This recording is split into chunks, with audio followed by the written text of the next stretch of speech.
নমস্কার, সবাইকে স্বাগতম এভরিডে ভাইবস উইথ সৌমিতে। আজকের ভ্লগে আমি আপনাদের সাথে সকাল থেকে শুরু করে দিনের ছোট ছোট মুহূর্তগুলো শেয়ার করব।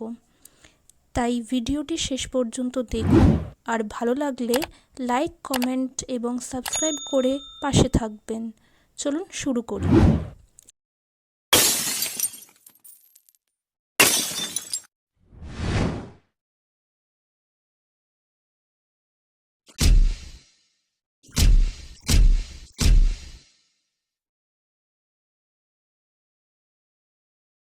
আমি ঘুম থেকে উঠে ছাদে গিয়েছিলাম।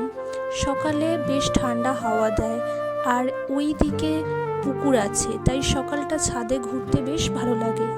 এরপর আমি ঠাকুর ঘরে ঢুকলাম, কারণ সকাল সকাল ঠাকুরের মুখ দেখলে দিনটা ভালো হয়ে যায়।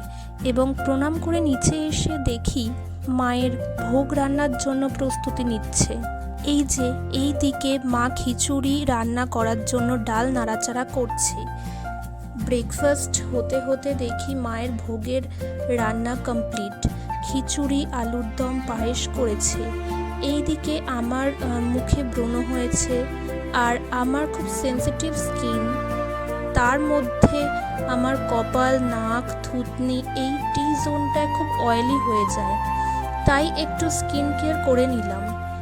এই যে হলুদ বেসন মেখে নিলাম, আর মুখের সাথে গলা বা জামার যতটুকু আর ঘাড় সব জায়গায়।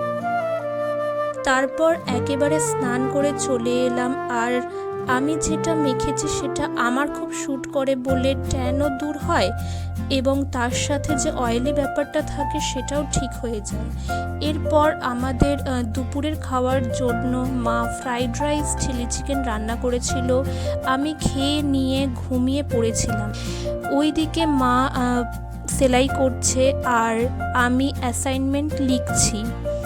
আর আগের ভ্লগে বলেছি আমার জুলাই মাসে এক্সাম, আর যারা কোপার স্টুডেন্ট তারা ভালো করে জানো যে আমাদের কতখানি অ্যাসাইনমেন্ট থাকে লেখার জন্য। সেই সব লিখছি, আর পড়তে তো হবে, তার সাথে মাকেও একটু হেল্প করি, কারণ এই সেলাই আমাদের বাড়ির অনেক হেল্প করে। তাই মা এত খাটাখাটনি করে বলে একটু হেল্প করার জন্য জামাগুলো ভাঁজ করে ব্যাগে ঢুকিয়ে রাখলাম। এবং আজ এইটুকু, এবং ধন্যবাদ সকলকে।